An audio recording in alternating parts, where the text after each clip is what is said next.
Okay, welcome to part 2 of class 7. I apologize for having to break this up and also for the delay in getting everything posted. Ran into some issues this week. But we were about to start with a discussion of weekly dominant strategy. And the thing to understand is that the example that's provided in the text deals with something that the government deals with a lot, in that because it controls public property, there are many different things that the government has control of that have significant value to them. And I want to use the example. I don't want to talk about it from the standpoint of energy resources that they control on federal lands. I would rather use the example provided here of spectrum, of communication spectrum, radio spectrum. That this has become a pretty significant asset that the government has control over, and it has to be able to figure out how to properly allocate it and how to get the most value for it. And the example that it gets into is a method that has proven very effective, and it involves this concept of second price auctions, where even though the highest value is the bidder with the highest value is awarded the spectrum allocation, and these spectrum allocations are split out to provide some degree of competition, even though only one entity can have control of any particular one spectrum, or one portion of spectrum. The price is actually it's actually awarded at the second highest price. And this deals with this concept of a weekly dominant strategy, which is defined on page 247 of your text. A strategy is weekly dominant if it is a best response to any profile of strategies by other players. Clearly, if each player is playing a weekly dominant strategy, then together they are all playing a Nash equilibrium. However, the opposite is not true. Not all Nash equilibria are made up of weekly dominant strategies. And the text gets kind of into some detail explaining it from an equation perspective, but what you're trying to do in any particular situation when the government has an asset, and it's a challenge in public policy, and we've talked about some prior examples, that there's a tendency for government to never be a great negotiator. A lot of times, this is especially true at the local level or state level. Like, for example, we get asked a lot of times by people about thinking about privatizing our solid waste operation. Not all municipalities run their own solid waste operations. There are many municipalities that use contractors. We've done that forever. And the thought that sometimes is out there is, well, why don't we privatize it, and why don't we sell off the asset and turn it over to a private vendor? And the thought being is that right now our operation really runs basically at a break even overall. And the thought is that you would actually acquire some value from selling the asset, and then you would also have the opportunity to potentially make money as a concession, as a concession, and on an annual basis. And that's also been the argument that's been made, like with Indiana, with respect to their toll roads and other examples that are out there. But the reality is that history shows that particularly state and local governments have had a very poor track record of effectively valuing the assets that they control and being able to get proper value for them. And so in this particular example, where the government is the sole operator and really has an asset that other people want and can't use it itself, the federal government is faced with a circumstance where it's trying to maximize the value of that asset, but also trying to get a realistic perspective, because even though there are multiple parties in a competitive market bidding for it, there is the possibility that they could potentially try to undervalue the asset in an effort to try to increase their bottom line, their profitability in terms of buying it as an asset that they're going to use to sell a service. So the issue that comes back to page 246, even in this simple problem, which is utilitarian, we see a challenge for government. In order to implement utilitarian optimum, the government needs to figure out who has the highest valuation. So one thing a government might do is simply ask the players their valuations and then give it to the player who says it has the highest number, but that won't work. All players have an incentive to say an arbitrarily large number, so the government will not be able to figure out who has the highest valuation. So of course it comes into an auctioning process. And by using the second price auction, what you're doing is you're actually being able to determine a realistic value. And so you basically, you discourage the potential for someone to try to lowball it, because it helps in that regard. So it is something, but it requires, of course, that it gets back to the accuracy and honesty of information in making sure that people are providing you the correct information. And you have to have a process where the bidders are providing you, when you're selling an asset, are providing you the most accurate and honest information available. One thing, of course, that governments could do at lower levels would be to do independent valuations prior to auctioning. Obviously, they still have to work within the context of the market, but if I were to try to sell a government asset at the municipal level, like a service or a business, I would first and foremost bring in someone who has experience in business valuation to do their own assessment, to give me an idea. And what I would say is that we are going to hold that and I would find a way, it'd be kind of difficult, but I would figure out a way to make it confidential, available to the elected body, but not to the public at all, so that when the bids are opened up for those, we could actually see how it compares to the valuation that we've had done independently, so that we can be able to do that. That can be a challenge because of open records law, but that would be ideal. And that's typically what happens in the private sector, is that typically if a company decides to sell an asset or sell themselves, typically they go through a process, and this is especially true of publicly traded companies, but it's also true of private companies. They will first and foremost get an independent evaluation of what their business is worth, to get an idea that if they're putting it out to sell, what the market should bear, not just what the market will bear, but what the market should bear, because it may be possible that they come out, somebody offers a price that's way lower than what they anticipate, and they realize that the market, it's not the right timing to sell the asset.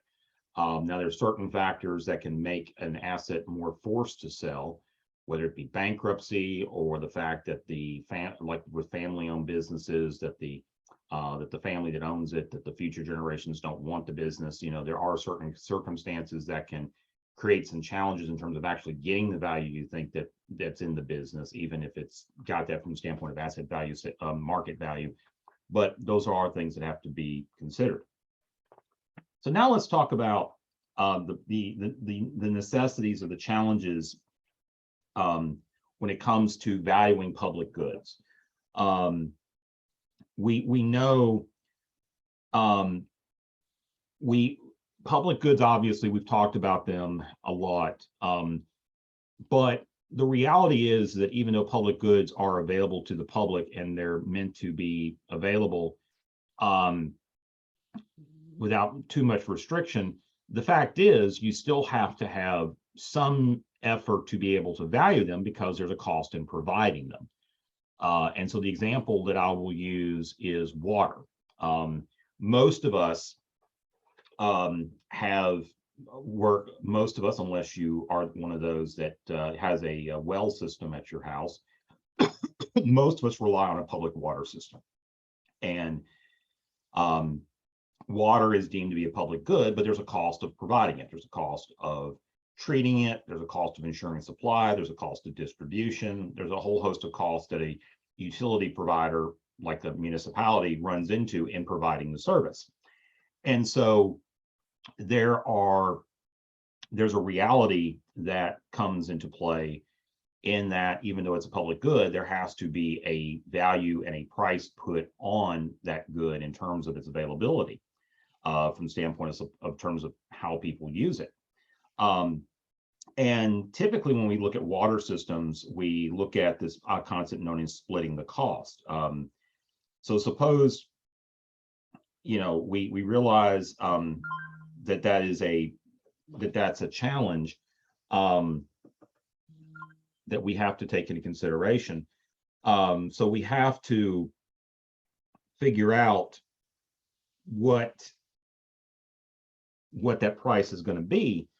And the reality is that when you're dealing with audiences, that you have different users of this service. You have residential users, you have commercial and industrial users, and typically they don't necessarily pay the same price per unit of water because of different factors. And some of those actually are tied to the cost of the service itself, because there's a fixed cost associated with most public goods. There's a fixed cost that's borne on each customer. For example, for a residential customer, each residential customer has a meter, they have the distribution line, and that cost has to be recovered. And the same is true for an industrial customer, but the fixed cost for an industrial customer may be actually less per unit sold or greater per unit sold, depending on the way the customer is structured. Then there's also other factors that have to be considered, like obviously, because you're running a utility for industrial use, it is a commodity that can be used in the discussion of economic development. So when we're dealing with valuing public goods in this split the cost model, the example on page 250, it says, suppose the government adopted a mechanism of the following sort. Each player states how much he or she values the public good. People can say any valuation greater than or equal to 0. And then if the two statements sum to 100,000 or more, the public good will be provided and the cost will be split evenly. So the reality is that different parties may value the good differently, and in terms of their willingness to pay for it. So what you have is you have to kind of build that into your overall customer profile. And of course, when we're talking about splitting the cost, we're not just talking about splitting it across two customers, we're talking about splitting it across more customers. And this becomes a challenge because you also have to factor in the ability to pay. And this is going to be a greater challenge with certain utilities like water, because, it is an essential public good. It's something that everybody needs access to. They still have to pay for it, but it has to be made affordable. And so typically that means that you have to have a residential profile of rates that are affordable with respect to your residential base. And of course, that all depends on your local economics, your local demographics.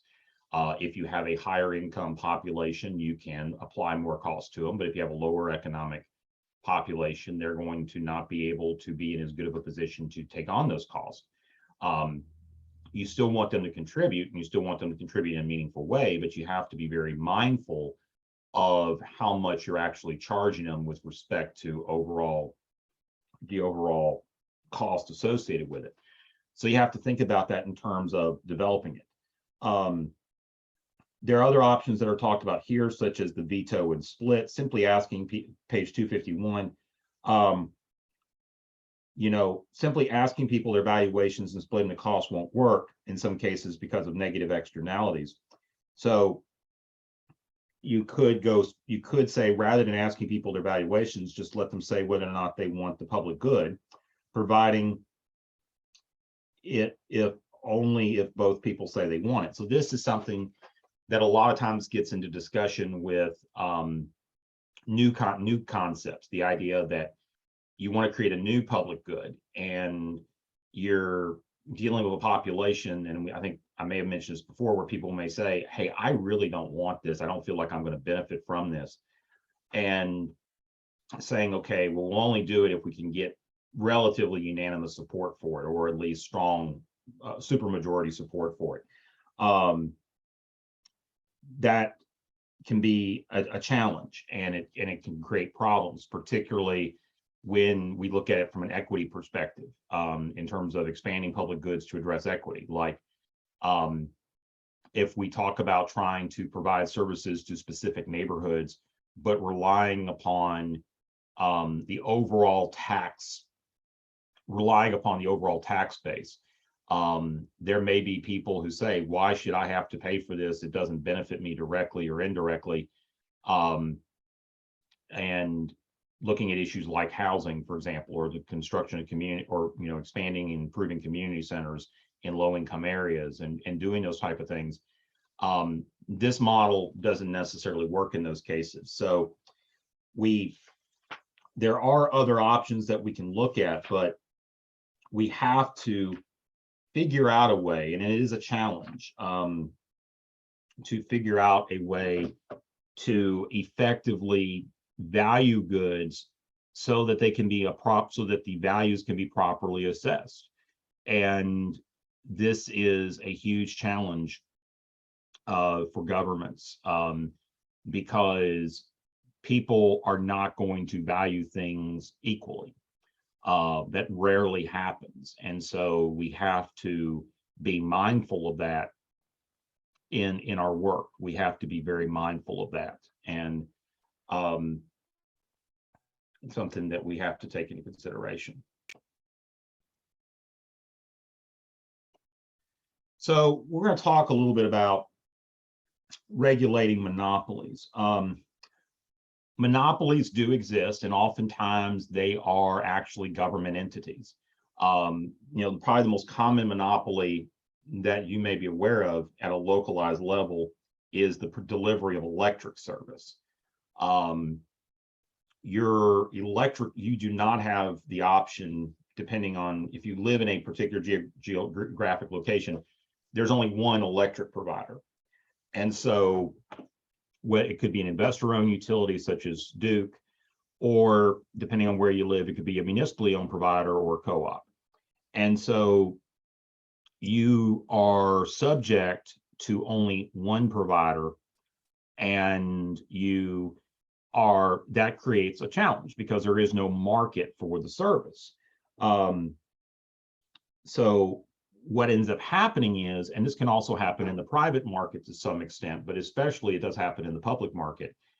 And so in these circumstances where monopolies do exist, there is a need for government regulation. There really has to be, the government has to be there, because in a monopoly situation, it's a high potential for unequilibrium, to where costs can be increased significantly, and that there's no ability, and that there's no balance or achievement of equilibrium from the standpoint of supply and demand is very possible. And we've seen that throughout history. Monopoly power exists when a single firm controls a market. That's pretty straightforward. Monopolists have incentives to produce too little relative to utilitarian optimum, so they have and in order to inflate prices. Doing so gives them higher profits, but reduces consumer welfare. So we have to find ways, trying to regulate in a way to where we can achieve some attempt of equilibrium from a monopolistic perspective. Looking at page 260, governments can improve utilitarian social welfare by requiring monopolists to produce more than they otherwise would. So you can either force them to maintain a certain supply, or you can try to put in place controls in price to try to maintain equilibrium. So there are ways to address it, and it does require a certain degree of regulation to do that. And we can even look at it maybe even a little broader from the perspective of oligopolies or cartels, similar to what we have in the oil industry, in that right now, this week, we found that, of course, that OPEC is planning to reduce production by 2 million barrels per day of oil, which will have a dramatic effect on global oil prices. It already is, and it will continue to have that impact.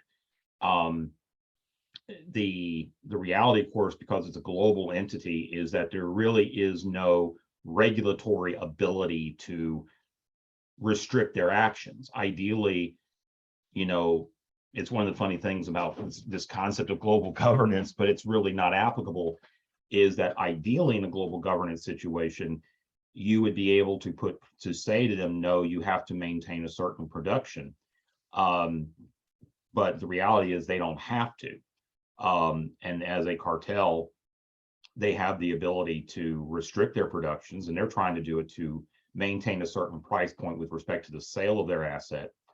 And it puts more pressure on the market overall.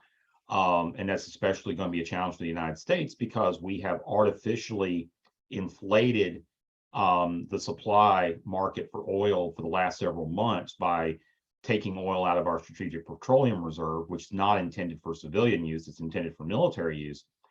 And we're now at a point where it's over 60% lower than where it was at its high. So we've depleted it by 60% with this market-oriented intervention.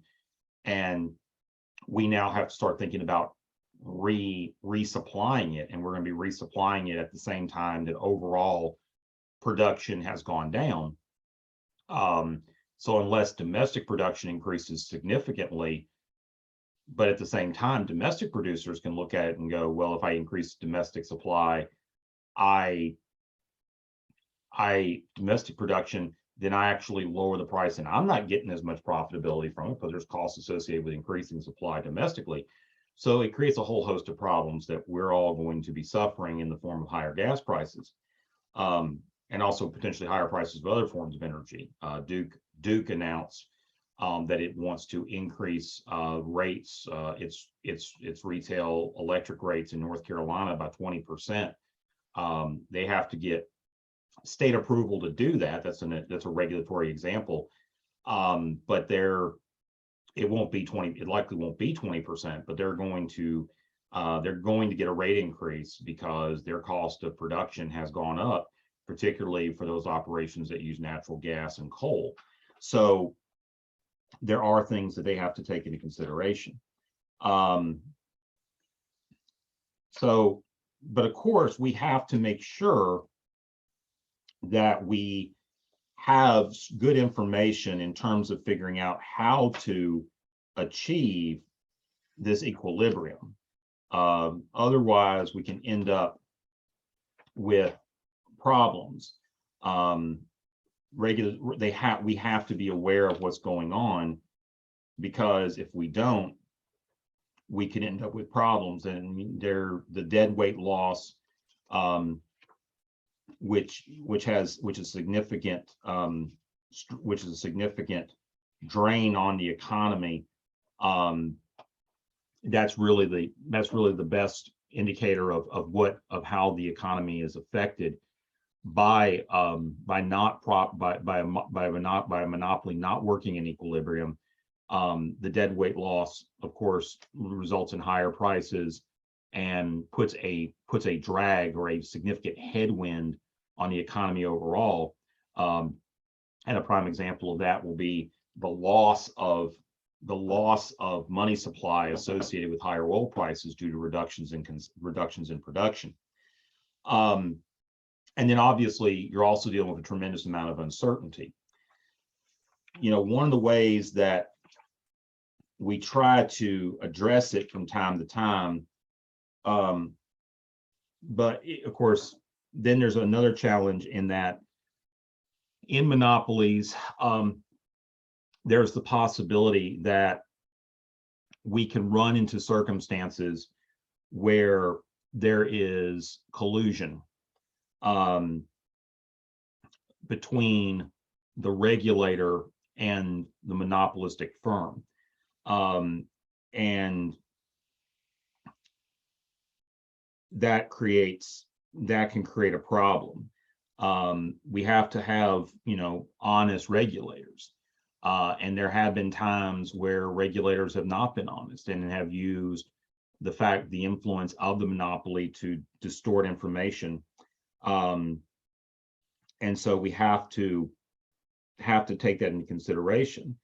And when that does happen, that leads to this idea of regulatory capture, and trying to avoid it is, of course, a major challenge. And they talk a lot about that on pages 273 through 270 through 275.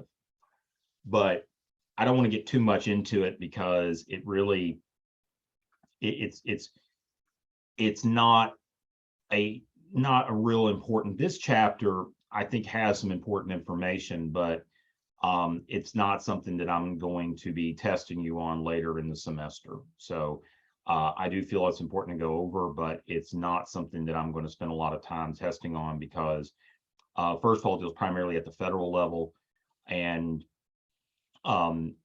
it's more of a federal issue, not as much of a state and local issue, but these are important concepts to just be aware of as we move forward in the course of overall what you're going to be covering this semester. So our next class, as you know, is not until October 18th. We will we will cover chapters 10 and 11. So you'll need to read those. I will send out the course reading and lecture assignment. I think that's already ready. I just need to send it out, and the responses will be due by 6 p.m. on the 18th. I just want to quickly go back to the book summary. The book summary, of course, is due on October 25th. So just make sure to be prepared for that. And we covered that in the part 1 video. And then also the group project overview, which will be on November 15th. So again, going back to the assignment reminder, again, next class will be October 18th. Text readings will be chapters 10 and 11. And there will be a course reading and lecture assignment that you'll receive by email, a link by email, and that response is due by 6 p.m. on October 18th. So you still got some time to get that done. And I look forward to seeing everybody on October 18th. Please email me or text me if you have any questions. Take care.